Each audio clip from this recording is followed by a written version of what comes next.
And get your violins ready for this episode. The Fates have got their twisted fingers all up in this shit. It is turn 8, and players are beginning to find out where the fences are, and soon I'll wonder if any of them will begin crossing them. Ermor has had a couple of messengers show up in their court. Calum is just notifying him of his eastward expansion, and no one really thinks about the Indies. Oh my gosh. What do the people of Vertland think about this? And it's kind of funny. Calum's like, yeah, you can have Vertland. I don't want it. And just Helheim's sitting right there as of now. And Helheim has a message where he's making some territorial claims in offer of a non-aggression pact, and these are the provinces that Helheim wants. He's already got 85. This is 60 right here, though Helheim wouldn't have seen that Ermor had moved onto this at this point. He says he wants 68 and 7, and I suppose that this is Ermor's response to him wanting 7. Though however much of a badass Sir Edward Blackfist might be, I'm a little bit skeptical that he's going to be able to take on this amount of long dead horsemen. This is a real response right here, though. Look at this. Just bat. Maybe he's thinking that there might not be any PD here. But yeah, someone did this to me after a message like this. That would be a declaration of war to me. But we'll see how Helheim responds to it. Maybe he's a little bit more cool-headed than I am. Ermor's got 3 expansion battles, this one without losses, this one with some gladiatorial losses, which are actually more than they appear. If you look here, you'll see that he only has 3 gladiators left. This is just how gladiators work. That means that out of the 25 gladiators he had, 22 of them took damage, did damage, or died. And we'll check out this battle here where he sent a big pile of archer mercenaries against this elephant province.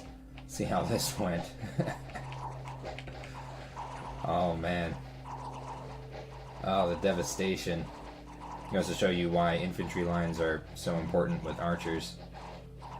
But they do win out in the end, while taking quite a hit to his mercenary forces. Still has most of his longbowmen, and looks like he's moving them toward the capital to assist in expansion over here. He's got one event, no enormous chunk of gold this time, but still province income increase. Not bad. It's like people talk a lot of shit about luck scales, but in my experience, especially in games that have common events, positive luck scales can be game changing. Now you may be saying, oh, well, you know, this guy only has luck 2 and Hinnom has luck 3. He hasn't gotten big piles of gold. Well, we'll see how Hinnom does with his luck scales over the course of the game. I have a feeling it's going to be pretty good. Now, it's not to say that they aren't disposable in many circumstances. In fact, if I was playing EA Ermor, I'd actually probably go to Misfortune for a stronger Bless, though I'd also want a little more production, a few different things, but, you know, it doesn't matter. The cool thing about Dominions 5 is there's so many different strategies you can use and have it still be completely viable, and this is pretty interesting to see. And obviously, at least so far in the context of this game, this is working out really well for him. This guy is spreading like wildfire. But just some thoughts on luck scales. I think they get trashed on a little more than they deserve. And it looks like he's building a lab on Pantocrator's bounty. I wonder if he's picking up a couple of horticulturists for site searching, or if he is just setting up some infrastructure for his fort that's coming up. And he's using astral projection, which is going to give him military information on a remote province on Province 68. So I suppose he's trying to check out ahead of time what Helheim's situation is. And I suppose he hasn't seen Helheim's Bless yet. I think maybe if he had seen Helheim's Bless, he wouldn't be poking the bear here. But this behavior right here and up here and the astral projection makes me think that these guys probably aren't going to get along in the long run, if not the short run.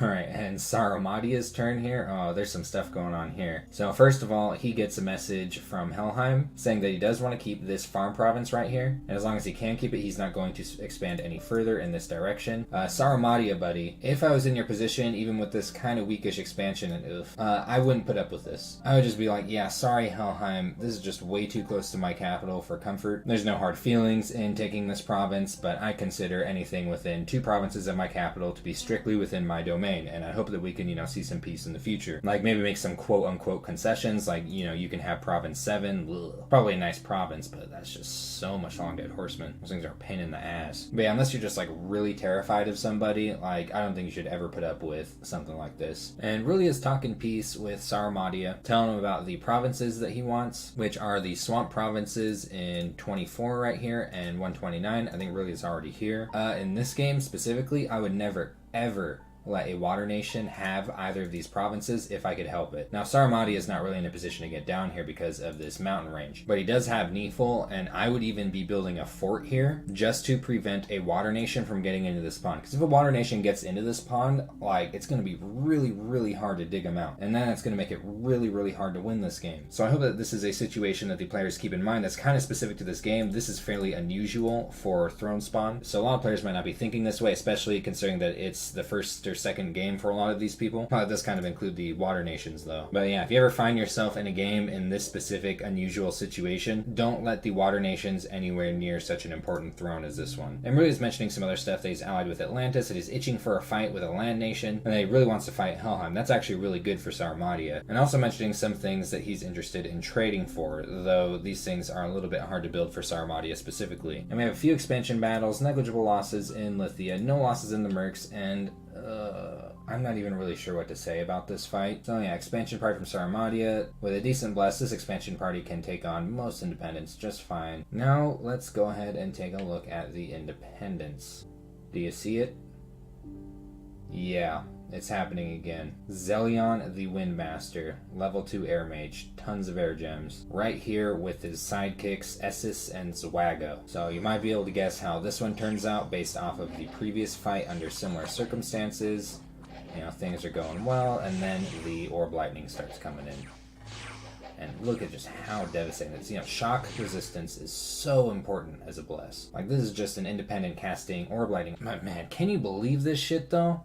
I feel so bad for Sarmatia. Like, first he loses an expansion party to Belmar. He does manage to take it, but he loses one. And then just on the other side of his capital, he runs into the same damn shit. And this is not that common. I actually can't remember the last time I ran into Windmaster Independence. Like, this just hurts to watch. This just hurts my soul. But Sarmatia keeps on trying. He keeps expanding. That is so good. He's still got 2 expansion parties moving. That's as good as other players that have not lost 2 expansion parties. So really good job for hanging in there, Sarmatia. As for his events, one of his mages drank out of the wrong bottle. Now check it out.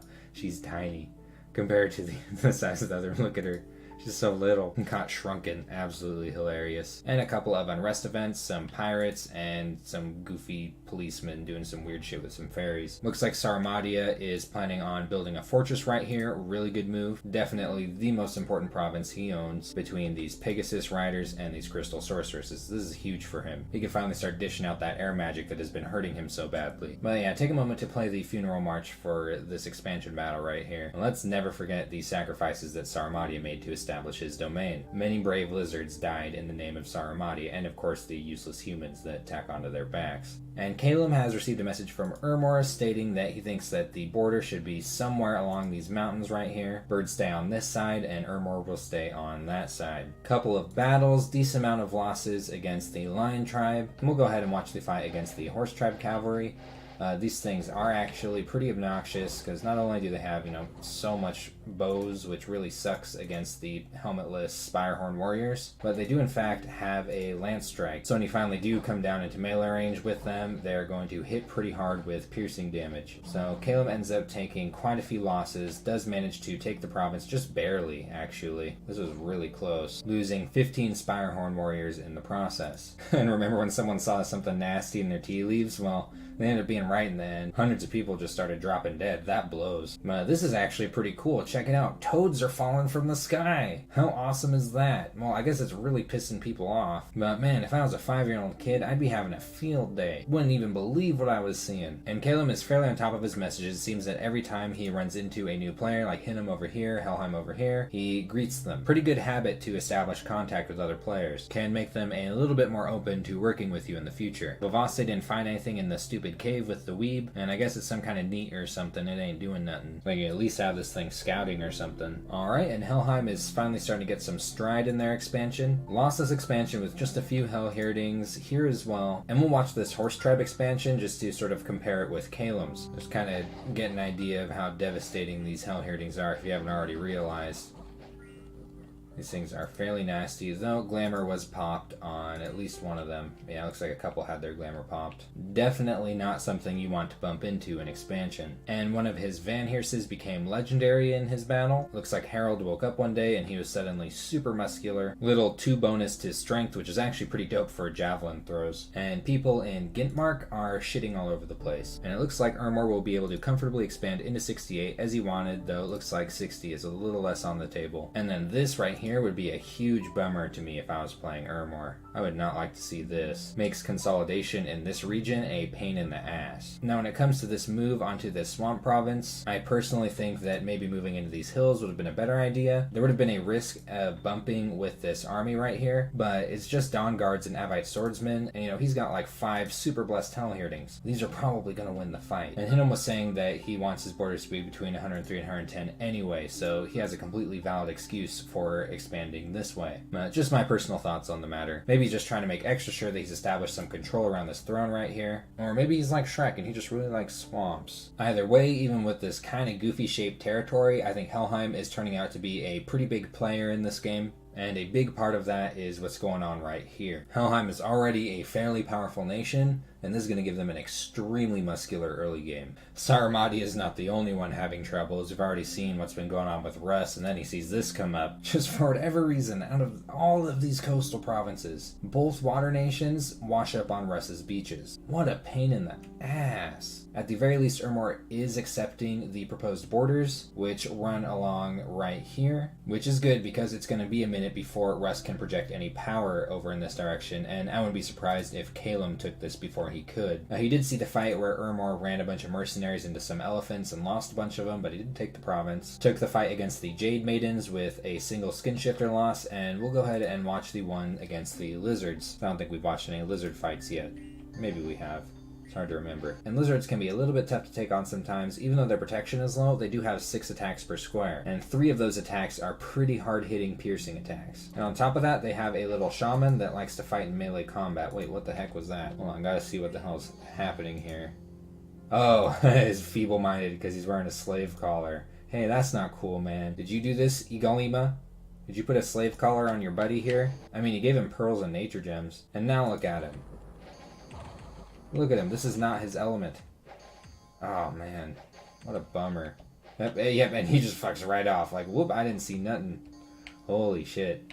Not a good friend back here. Did lose a few skin shifters, which goes to show how destructive these lizard warriors can be, but took the province. Really good province for him, actually. In fact, this is probably one of the best places that he could build a lab, temple, and fort, because massing these lizard shamans is going to be a really, really good addition to his armies if he decides to go that route. These things are excellent in communions, and they hold his bless. And these are also really good mages to get a hold of if he decides to build in this province at all. And all he needs for these is a lab. So at some point I probably would want a lab here just to pick up a few of them, chiefly for the cross path, which he does not have access to natively, and typical of Russia, pretty crappy roads that are subjected to the weather. That country's got some nasty ass dirt roads if you get out there. Well, so does mine. And it looks like he's opting to build a fort in this province, and he's making some sacrifices on his capital recruitment in the process. Hopefully things do start looking up for us. He's been taking all of the ugly crap coming up out of the water. It's kind of funny. I mean, if I was Atlantis, I'd be looking over here or over here, which honestly I do think Atlantis should have moved in here anyway. And if I was Aurelia, I'd be looking strongly in this direction. Though Aurelia has already mentioned that they are to someone else, that they kind of want to take this province. And things are still quite peaceful in Hinnom's lands, confirming the border agreement with Helheim. And Helheim has been a little bit more specific with the provinces along that border. That is, he is putting these two in between 103 and 110, and Helheim wants everything to the north of it. Hinnom's had a couple of fights, lossless in the Iron Range, and we'll check out the one in Old Giant Woods. A decent amount of deer tribe,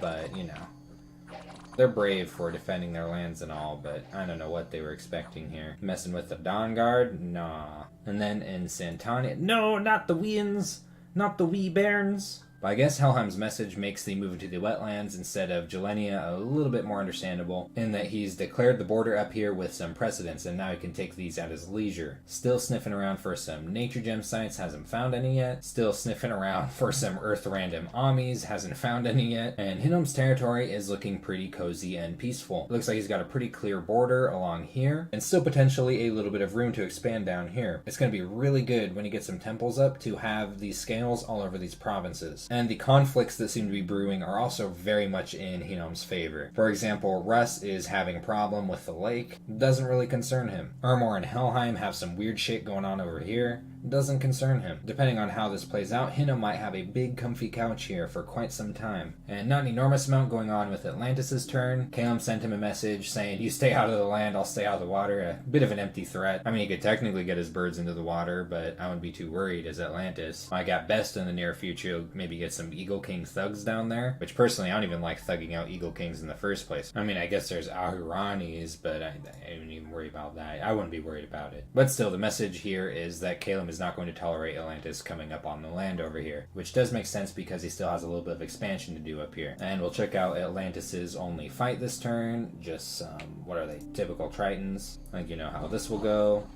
Envelopment and Decimation. And now Atlantis is going for the last province that he can go for without pissing somebody off, which happens to be the throne province that he has in his territory. Now, we're not quite sure what kind of mages are sitting on top of this yet, but let's see what, he's got 25 here and 160 units here, so almost 200 units. And the funny thing is that even if something went drastically wrong and he screwed this up, it wouldn't really be that big of a deal to him. He's not threatened in the water, he's not threatened from land, his nice pretty scales are going all over his portion of the pond. Atlantis is setting up to be in a cozy position. And I would say just with the way this map is, his nation has a strong advantage of winning this game. Now that does involve fighting with Aurelia eventually and hitting some other thrones, these two probably being the most accessible. These three thrones in the lake here and these two make Atlantis in a super strong position in this game. But so far he's seemed a little bit hesitant. You know, he didn't move into this province when it probably would have been beneficial for him to do so. He's not fighting Aurelia even though it would almost certainly be beneficial for him to do so. So we will see what that hesitation amounts to in the long run. Alright, and we will check out Aurelia's only battle this turn. And this is the one where he moved a bunch of his amphibious units up into the swamp. So just some disgusting stuff against some other disgusting stuff. He's got his prophet up here zapping these things. Really easy fight for him to take. And now he has some coastal territory, albeit some really disgusting coastal territory, which actually in some sense works in his favor because I think all he really wants is a fortress on land so that he can recruit his amphibious chassis to get his commanders into. It's just some goofy thing that really could do. I actually don't understand it too well. I don't see it done very often and I haven't played a lot of EA Aurelia myself. He managed to spot one of Hinnom's expansions, so he kind of knows what's going on up there.